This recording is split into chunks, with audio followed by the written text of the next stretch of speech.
नमस्कार दोस्तों, हमने जो कल पढ़ा था उससे आगे के अध्याय आज हम पढ़ते हैं भगवान शंकर जी के। इसमें ना 5वां अध्याय हमने कल चौथे अध्याय तक पढ़ा था। आज हमें 5वां अध्याय स्टार्ट करना है, लिंग पूजन का रहस्य। श्री सूत जी बोले, हे महर्षियों, जो प्राणी भगवान शिव की इस परम पुनीत कथा का श्रवण कीर्तन और मनन करने में समर्थ ना हो, उसे यही उचित है कि वह भगवान शिव के लिंग की स्थापना कर ले और नित्य उस लिंग का पूजन करे, तो वह सहज ही भव सागर से तर जाएगा। तब मुनियों ने पूछा, सो कैसे? इस प्रकार समस्त देवताओं का पूजन कैसे संभव है और लिंगेश्वर के द्वारा शिव पूजन कैसे संभव है? श्री सूत जी बोले, हे ऋषिश्वरों, इस भेद को स्वयं महादेव जी ने प्रकट किया है। मैंने अपने गुरु महर्षि वेद व्यास जी से यही सुना है कि शिव जी का एक रूप निष्कल है, क्योंकि भगवान शिव समस्त कलाओं से युक्त हैं। इस कारण उनका साकार वे स्वरूप भी हो जाता है और साकार और निराकार स्वरूप के ही कारण वे ब्रह्म संज्ञक भी हैं। यही कारण है उनके दोनों स्वरूप पूजे जाते हैं। अन्य देवताओं में यह तत्व नहीं है, इसी से वे निष्कल रूप में नहीं पूजे जाते। यह ब्रह्म पद केवल शंकर जी को प्राप्त है। वेदांत सार ओम के प्रणव के लिए भी श्री सनत कुमार जी ने नंदिकेश्वर जी से प्रश्न किया था। उन्होंने उत्तर में कहा, केवल शिव जी ही इस प्रकार पूजन के अधिकारी हैं। कला युक्त सदाशिव का बेर पूजन लोक सम्मत है और वेदों ने इसकी आज्ञा दी है। जब सनत कुमार जी ने लिंगेश्वर की उत्पत्ति के विषय में पूछा तो उत्तर में नंदिकेश्वर जी बोले, पूर्व समय जब ब्रह्मा जी और विष्णु जी का युद्ध हुआ था, तब निष्कल शिव जी ने स्तंभ स्वरूप में प्रकट हो सृष्टि की रक्षा की। उसी समय से सदाशिव का निष्कल लिंग और सकल बेर जगत में प्रचलित हुआ। बेर मात्र को देवताओं ने अपना लिया। इस कारण शिव जी के अतिरिक्त बेर लिंग से देवताओं का भी पूजन होने लगा, वही उसका फल देने वाला हुआ। किंतु भगवान शिव जी के लिंग तथा बेर दोनों ही पूजन के योग्य हुए और उसके फलस्वरूप भोग और मोक्ष दोनों ही प्राप्त होने लगे। श्री नंदिकेश्वर बोले, एक समय विष्णु जी श्री लक्ष्मी जी के साथ शेष सैया पर शयन कर रहे थे। तब ब्रह्म वेत्ताओं में श्रेष्ठ ब्रह्मा जी वहां जा पहुंचे और विष्णु जी से कहने लगे, हे पुत्र, उठ, मुझे देख, मैं तेरा ईश्वर आया हूँ। इस पर विष्णु भगवान जी के भीतर क्रोध तो हुआ, परंतु उसे दबाकर उन्होंने ब्रह्मा जी से कहा कि हे पुत्र, तुम्हारा कल्याण हो, आओ बैठो, मैं तुम्हारा पिता हूँ। तुम्हारा मुख टेढ़ा क्यों हो गया है? इस पर ब्रह्मा जी ने कहा, समय के फेर से तुम्हें अभिमान हो गया है। हे पुत्र, मैं तुम्हारा रक्षक हूँ और समस्त जगत का पितामह हूँ। विष्णु जी ने कहा, रे नीच, तू अपना बड़ा बड़प्पन क्या दिखाता है? सारा जगत तो मुझ में निवास करता है, तू मेरे नाभि कमल से प्रकट मुझसे ही ऐसी बातें करता है। जब इस प्रकार रजोगुण से मुग्ध उन दोनों महानुभावों में विवाद होने लगा, तब वे दोनों अपने को प्रभु कहते कहते एक दूसरे का वध करने पर उद्यत हो गए और युद्ध छिड़ गया। हंस और गरुड़ पर बैठे दोनों देवता परस्पर युद्ध करने लगे, उनके वाहन भी लड़ने लगे। ब्रह्मा जी के वक्ष स्थल में विष्णु भगवान जी ने अनेकों अस्त्रों का प्रहार कर उन्हें व्याकुल कर दिया। इससे कुपित हो ब्रह्मा जी ने भी भगवान विष्णु जी के वक्ष स्थल पर कई भयानक प्रहार किए। एक दूसरे के प्रति युद्ध से श्रमित दोनों हाँफने लगे। तब विष्णु भगवान ने ब्रह्मा जी पर माहेश्वर अस्त्र चला दिया। इससे ब्रह्मा जी को बड़ी चोट लगी और उन्होंने पाशुपत से विष्णु भगवान जी के वक्ष स्थल पर आघात किया। इनके पारस्परिक आघातों से देवता अत्यंत व्याकुल हो उठे और वे बोले, आप दोनों ही अराजकता उत्पन्न करते हैं। यह सारी सृष्टि तो शिव जी की है कि जिन त्रिशूलधारी की इच्छा बिना कोई भी एक तिनका भी इधर से उधर नहीं कर सकता। हम लोग शिव जी के पास जाते हैं। ऐसा कहकर देवतागण चंद्रशेखर श्री महादेव जी के पास गए। महादेव जी अपनी सभा में उमा सहित मणि में दिव्य सिंहासन पर विराजमान थे। देवताओं ने साष्टांग दंडवत कर नमस्कार किया। उन्हें देखकर श्री महादेव जी गंभीर वाणी से बोले, हे पुत्रों, तुम कुशल से तो हो? मैंने सुना है कि ब्रह्मा और विष्णु परस्पर युद्ध कर रहे हैं और तुम लोग बड़े दुखी हो। मैं अपने गणों के साथ चलता हूँ, तुम लोग भय ना करो। यह कहकर शिव जी ने अपने 100 गणों को वहां चलने की आज्ञा दी और स्वयं अपने भद्र रथ पर आरूढ़ होकर चले। देवताओं सहित इंद्र भी उनके साथ हुए। वहां पहुंच शिव जी आकाश मंडल में छिपकर ब्रह्मा जी के और भगवान विष्णु जी का युद्ध देखने लगे। शिव जी ने देखा कि ब्रह्मा जी और विष्णु भगवान जी परस्पर एक दूसरों के वध की इच्छा से माहेश्वर और पाशुपत अस्त्र का प्रयोग कर रहे हैं, जिनके प्रयोग तो होते ही त्रैलोक के भस्म हो जाता है। तब प्रलय के इस रूप को देख निष्कल शिव जी से ना रहा गया और उनका युद्ध शांत करने के लिए महाअग्नि के तुल्य एक स्तंभ के रूप में उन दोनों के बीच में जा खड़े हुए। फिर तो उस महाअग्नि के प्रकट होते ही दोनों के अस्त्र स्वयं शांत हो गए। उस अद्भुत दृश्य को देखकर ब्रह्मा और विष्णु परस्पर कहने लगे कि यह इंद्रियातीत अग्नि स्वरूप स्तंभ क्या है, हमें इसका पता लगाना चाहिए। ऐसा निश्चय कर भगवान विष्णु ने सूगर का रूप धारण किया और उसके मूल को देखने के लिए नीचे चले गए। ब्रह्मा जी ने हंस का रूप धारण कर ऊपर गमन किया। विष्णु भगवान जी पाताल में बहुत दूर तक चले गए, परंतु स्तंभ का उन्हें कुछ भी पता न चला। तब वह फिर युद्ध भूमि में लौट आए। उधर ब्रह्मा जी ने आकाश में आकर केतकी का फूल देखा। उन्हें विश्वास हो गया कि हमने स्तंभ का अंत देख लिया। वे केतकी का फूल लिए विष्णु के पास गए।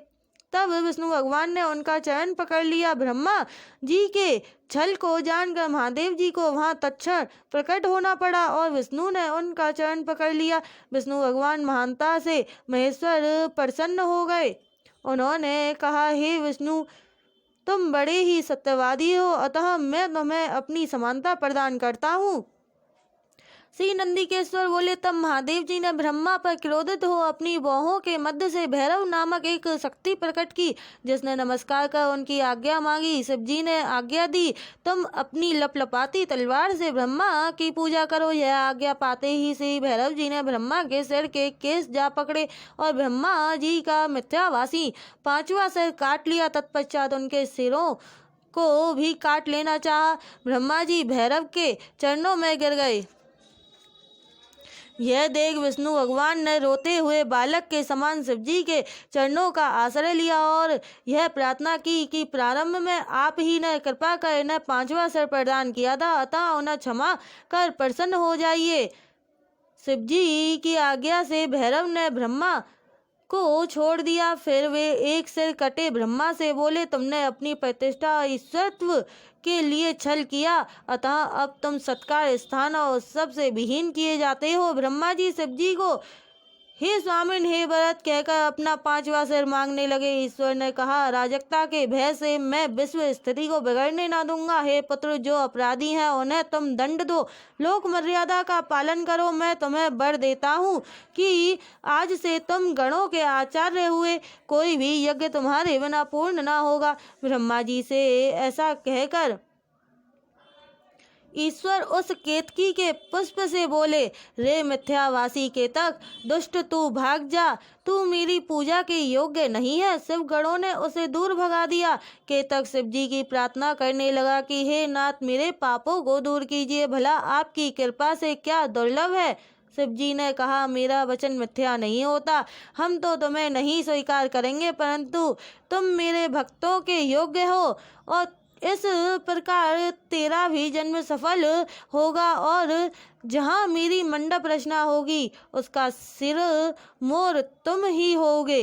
तब महादेव जी के तक ब्रह्मा और विष्णु भगवान पर कृपा कर देवताओं में आए। देवताओं ने उनकी यथोचित पूजा की। शिव जी अपनी शोभित सभा में जा बैठे।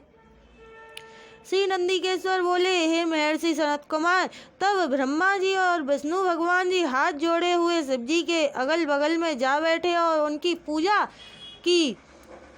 पुनः ब्रह्मा विष्णु से पूजित शिव जी प्रसन्न हो उनसे बोले, हे वत्स, तुम्हारी पूजा से मैं संतुष्ट हुआ, अतएव आज से इस दिन का नाम शिवरात्रि होगा, जो कि मेरी प्रिय तिथि होगी। इस शिवरात्रि के दिन जो मेरे लिंग बेर की पूजा करेगा वह सृष्टि विधायक तक होगा। जो कोई जितेंद्रिय और निराहार रहकर 1 वर्ष निरंतर मेरी पूजा करेगा वह तो बड़ा तपस्वी है ही, किंतु जो एक दिन शिवरात्रि को मेरी पूजा करेगा वह उसके ही समान होगा, जैसे चंद्र दर्शन से समुद्र उमड़ता है। वैसे ही यह दिन भी मेरी भक्ति को उमड़ाने वाला है। मेरा स्तंभ जो पहले प्रकट हुआ था लिंग रूप आद्रा नक्षत्र है। यदि कोई अगेन में आद्रा नक्षत्र में उमा सहित मेरे रूप का या मेरे बेर लिंग के ही दर्शन करता है, वह मुझे कार्तिकेय से भी अधिक प्रिय लगता है। इस पुनीत दिन में दर्शन से ही महाफल प्राप्त होता है और पूजन फल तो वाणी से नहीं कहा जा सकता। इस स्थान में जहाँ मैं लिंग रूप से प्रकट हुआ हूँ इसका यही नाम होगा और यह पूजन के समय छोटा हो जाएगा। यह भक्ति मुक्तिदायक होने के साथ ही दर्शन स्पर्श और ध्यान से आवागमन से मुक्ति देने वाला विश्व में इसका नाम अरुणाचल होगा और यहाँ शरीर छोड़ने वाले को मुक्ति प्राप्त होगी। जो इस लिंग में मुझ परमेश्वर की पूजा करेंगे उन्हें सालोक्य, सामीप्य, सारूप्य और शास्त्रिक और सायुज्य पांचों प्रकार की मुक्ति प्राप्त होगी और आप सब भी अपने इष्ट को प्राप्त करेंगे। फिर तो ब्रह्मा जी और विष्णु जी के युद्ध में जितनी सेना मारी गई थी उन सबको शिव जी ने अमृत वर्षा कर जीवन दान प्रदान किया और उन दोनों की परस्पर शत्रुता को भी यह कहकर समाप्त कर दिया कि मेरे सकल और निष्कल दो स्वरूप हैं, जैसा और किसी का नहीं है और इसलिए कोई और ईश्वर नहीं हो सकता। मेरा एक तो स्तंभ लिंग रूप है और दूसरा निष्कल सगुण रूप ईश्वर है। ये दोनों ही रूप सिद्ध हैं। बड़ा आश्चर्य है कि तुम लोगों ने अज्ञानवश होकर अपने को ईश्वर मान लिया था। उसे ही दूर करने के लिए मैं संग्राम भूमि में आया। अब अभिमान त्याग मुझ ईश्वर में भक्ति करो। मेरी ही प्रसन्नता से लोक में सभी पदार्थ प्रकाशित हो रहे हैं। मैं ही पर ब्रह्म हूँ और मेरी ही यह सब कलाएं हैं जो निष्कल रूप में दृष्टिगोचर हो रही हैं। मुझ गुरु के वाक्य ही सर्वदा तुम्हारे लिए प्रमाण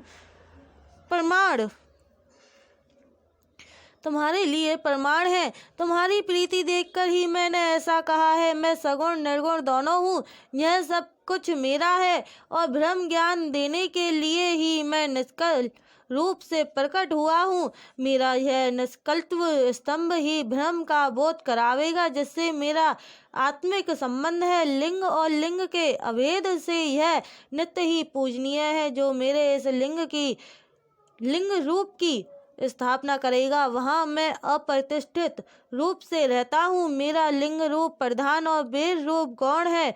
लिंग के अभाव से बेर सहित भी वह स्थान क्षेत्र नहीं होता। 10वां अध्याय ब्रह्मा विष्णु को उपदेश।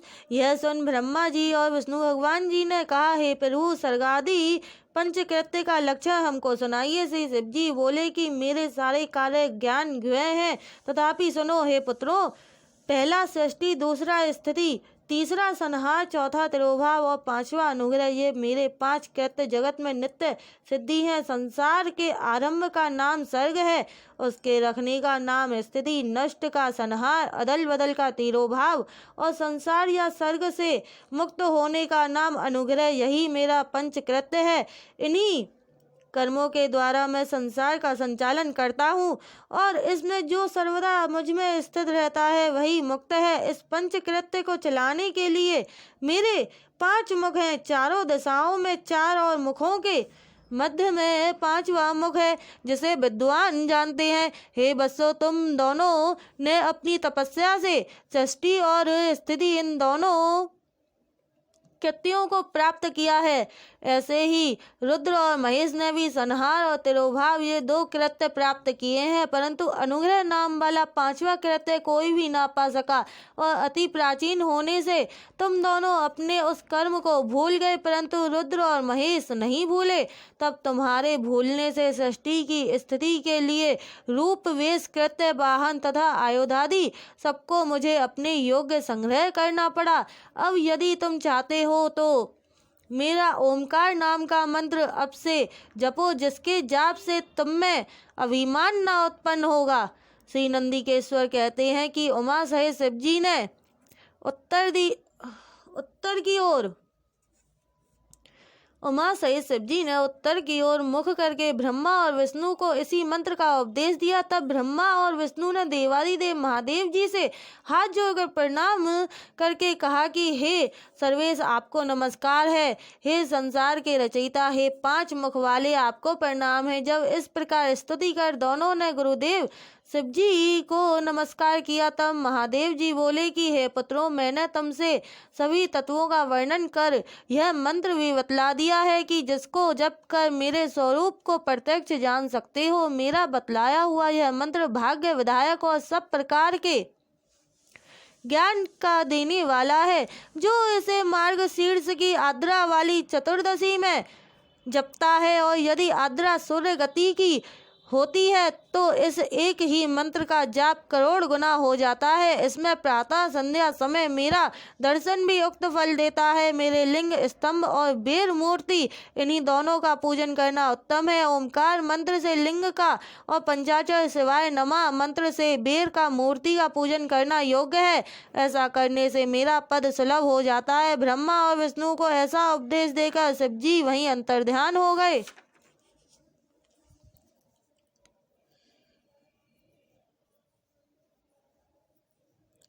यहाँ हमारा 10वां अध्याय कंप्लीट हुआ और 11वां अध्याय प्रारंभ हुआ। शिवलिंग की स्थापना। यह सुन ऋषियों ने सूत जी से पूछा कि कैसे और कहाँ लिंग की स्थापना करनी चाहिए और उसके क्या लक्षण है। श्री सूत जी बोले, हे ऋषियों, गंगा आदि पवित्र नदियों के तट पर अथवा जैसी इच्छा हो वैसे ही लिंग की स्थापना करे, किंतु पूजन नित्य होता रहे। पृथ्वी संबंधी द्रव्य, जल में अथवा तेजस अर्थात धातु आदि से बना हुआ जैसी रुचि हो ऐसे लिंग का रोपण करे। चर मूर्ति बनानी हो तो छोटी बनावे, अचर बनानी हो तो बड़ी बनावे। शिवजी के लक्षणों से संयुक्त सिंहासन पर मूर्ति को पधरावे।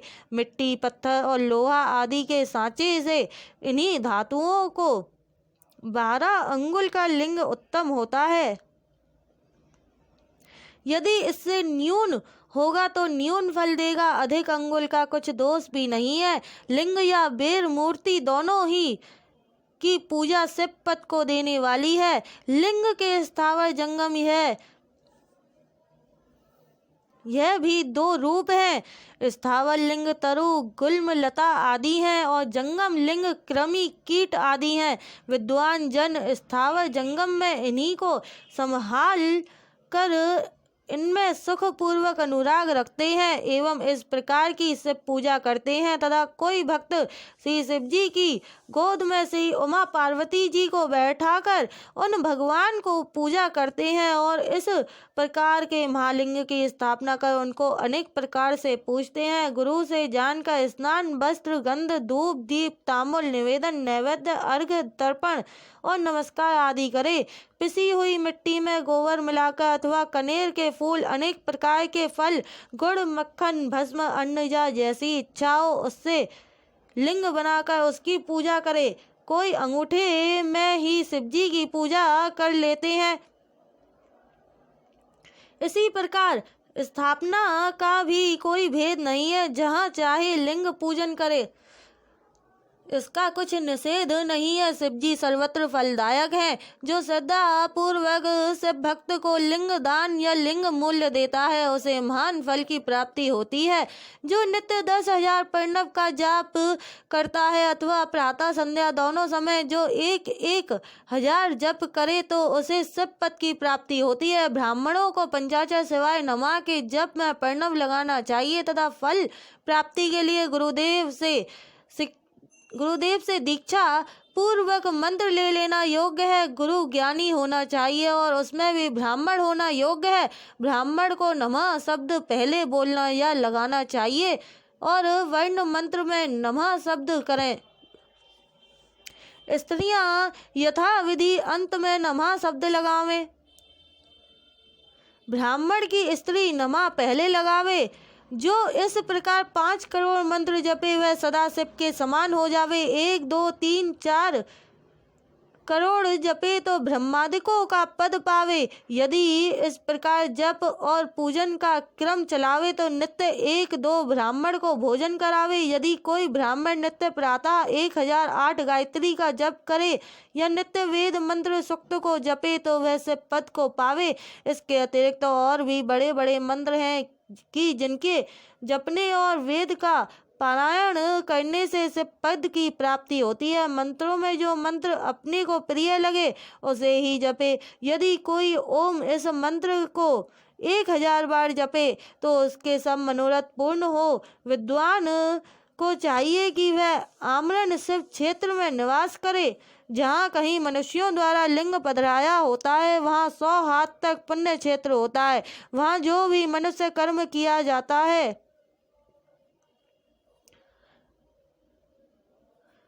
वहाँ जो भी पुण्य कर्म किया जाता है उसका 100 गुना फल मिलता है। और जहाँ ऋषियों ने लिंग पधराया हो वहाँ 1000 हाथ तक, और जो लिंग स्वयं निकले होते हैं वहाँ पर 1000 हाथ की दूरी तक शिव क्षेत्र माना जाता है तथा उसका पुण्य भी वैसा ही उतना ही अधिक है। कवियों का कहना है कि ऐसे पुण्य क्षेत्र में कुआं, बावली, तालाब और तलाई आदि का होना आवश्यक है। उसे शिव गंगा कहते हैं। ऐसे स्थान में दान जप करना सर्वथा कल्याणप्रद है। दशा, मासिक सपिंडीकरण, वार्षिक पिंडदान, बरसी आदि शिव क्षेत्र में करने से सब पापों से मुक्ति करा देता है। शिव क्षेत्र में 7, 5, 3 या 1 रात अवश्य ही निवास करे। वर्ण अनुसार इसका भी उत्तम फल प्राप्त होता है। सकाम से तुरंत सिद्धि और निष्काम से शिव पद की प्राप्ति होती है। विशेष करके कलयुग में तो और भी सरल है। इतना सुनकर ऋषियों ने कहा कि हे सूत जी, अब आप हमें ऐसे सभी पुण्य क्षेत्रों का वर्णन संक्षेप में सुनाइए कि जिनका सभी स्त्री पुरुष आश्रय लेकर शिव पद की प्राप्ति करते हैं। हे योगियों में श्रेष्ठ, इन क्षेत्रों का आगमन कैसे हुआ यह भी हमें सुनाइए।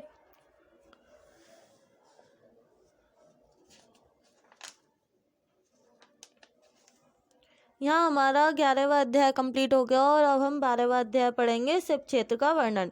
श्री सूत जी बोले, हे बुद्धिमान ऋषियों, पुनः पुण्य देने वाले शिव क्षेत्रों को सुनिए। क्षेत्र में पाप करना वज्र की तरह दृढ़ हो जाता है। अतएव हे मुनियों, पुण्य क्षेत्र में निवास करने पर पाप ना करे और जैसे भी हो सके मनुष्य को चाहिए कि वह सर्वदा पुण्य क्षेत्र में निवास करे। गंगा आदि नदियों के तट पर अनेक तीर्थ हैं।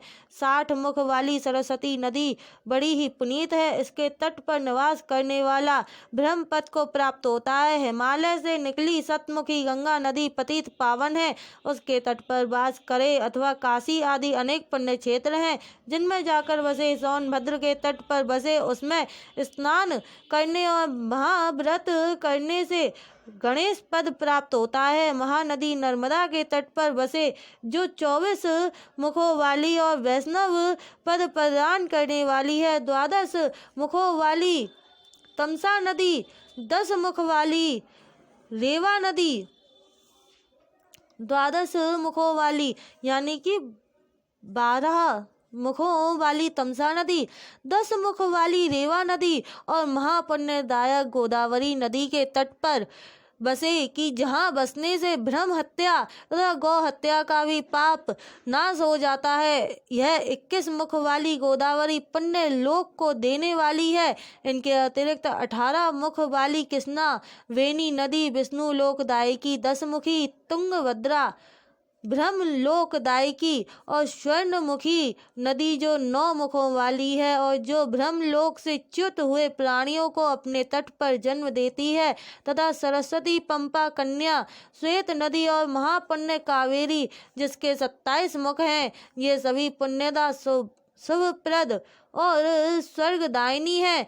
ये सभी पुण्य क्षेत्र शिव लोकदायक और शिव संबंधी अविष्ट फलदायक हैं। इन सभी नदियों और क्षेत्रों में स्नान का अपना अपना उनका एक पृथक पृथक पर्व है। इन पर्वों और मुहूर्तों में जो इन नदियों में स्नान करता है उसे उनके महात्म्य के अनुसार उत्तमोत्तम फलों की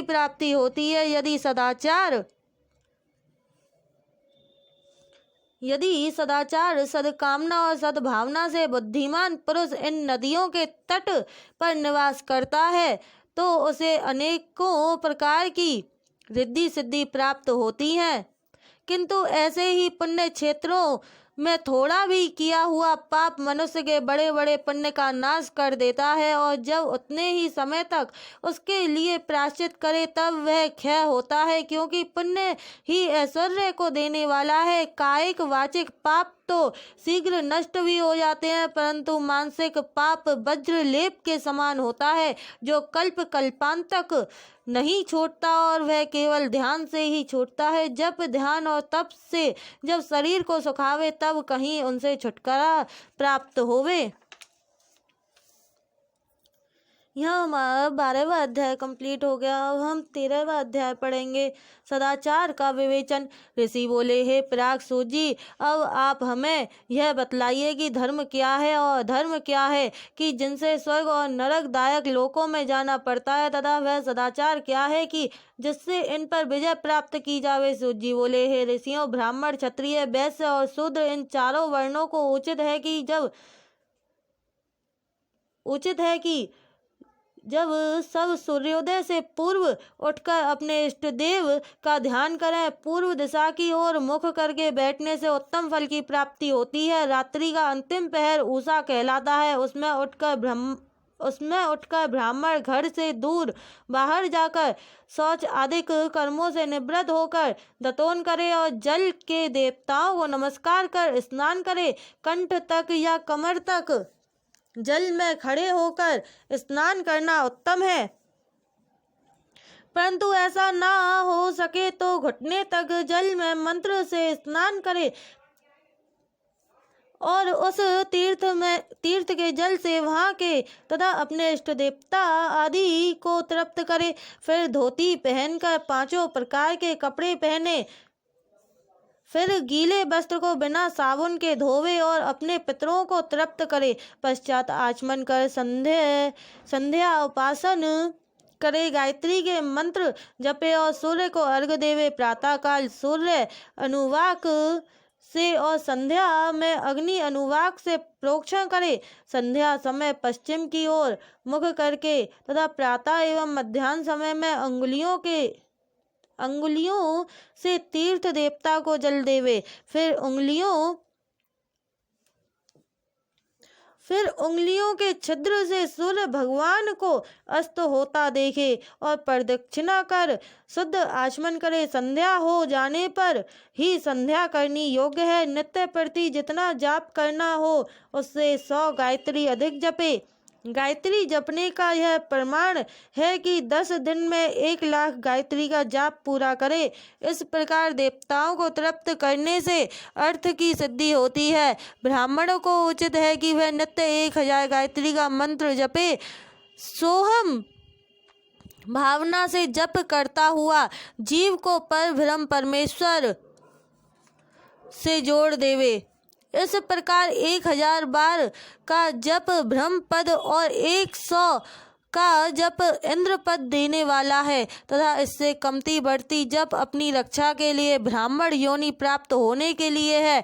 धर्म से अर्थ यानी कि धन, अर्थ से भोग और भोग से वैराग्य उत्पन्न होता है, परंतु विपरीत अधर्म से पैदा किए धन के उपभोग से मोह की प्राप्ति होती है। अतः धर्म 2 प्रकार का है, एक देह से, दूसरा धन से। यज्ञ आदि धर्म होता है और शरीर से तीर्थ स्नान आदि धर्म होता है।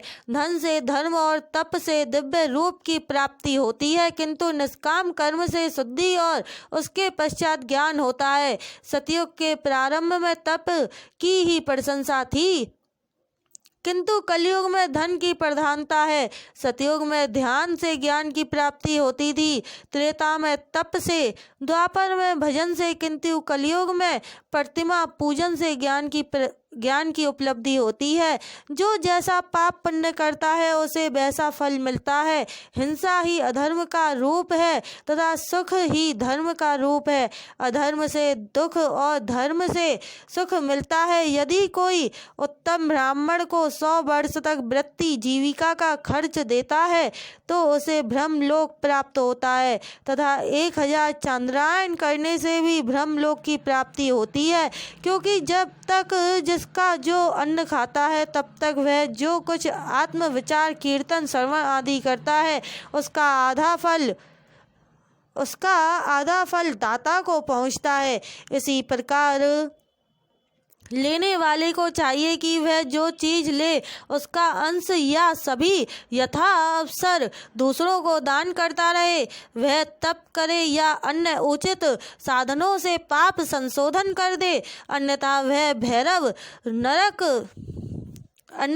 रौरव नरक में पड़ता है। मनुष्य को चाहिए कि वह अपने प्राप्त किए हुए धन का 3 भाग करे। पहला धर्म, दूसरा वृद्धि, तीसरा नित्य नैमित्तिक काम्य कर्म।